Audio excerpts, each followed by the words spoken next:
On va parler maintenant du CAC futur, le CAC futur qui donne la tendance du marché parisien avant l'ouverture. Je rappelle hier, clôture en hausse, plus 0,30% à 4391 points. Ce matin, le futur est en baisse. Alors on en parle avec Benoît Rousseau, trader et fondateur du blog Enlil. Bonjour Benoît.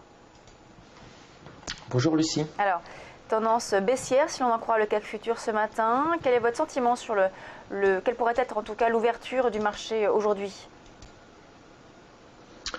Alors oui, je vous ai mis une graphique sur une semaine pour prendre un petit peu de recul. On voit que l'on est vraiment dans un range actuellement très net et très dessiné sur l'ensemble des indices. On a des points bas, donc sur le CAC 40, le point bas, on est aux alentours des 4300 points et on essaye de passer la barre des 4400 difficilement, voire des 4450 et systématiquement, on se reprend une grosse claque et c'est pareil sur tous les indices, donc on a vraiment du mal à savoir où vont les marchés.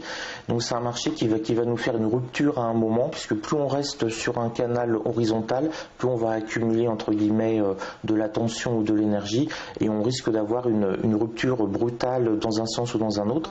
Donc c'est vraiment ces niveaux-là qu'il faut surveiller. Si on passe au-dessus des 4440-50 de manière durable, on peut aller chercher rapidement les 4500 et si on casse ces 4300 de manière durable, on va vite foncer rapidement vers les 4240, 4200 éventuellement. Donc c'est un marché qui est extrêmement nerveux.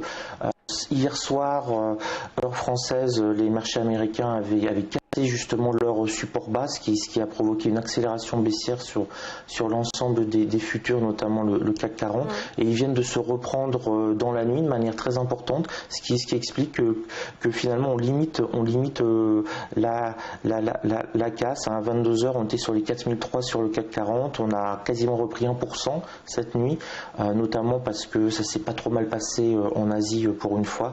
Donc on est vraiment sur des marchés qui sont difficiles à trader. Chacun a peur.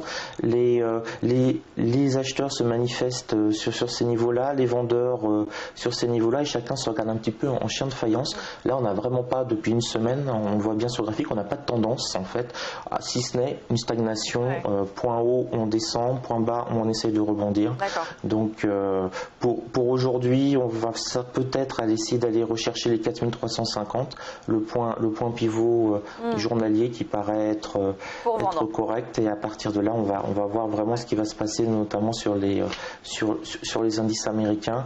On a à 14h30 une petite batterie de statistiques importantes aux États-Unis, notamment le chômage, et c'est ça qui va nous faire certainement basculer du côté obscur ou positif de la force. Merci Benoît Rousseau, trader et fondateur du blog Enlil. On marque une très courte pause. On se retrouve tout de suite pour parler de l'euro-dollar.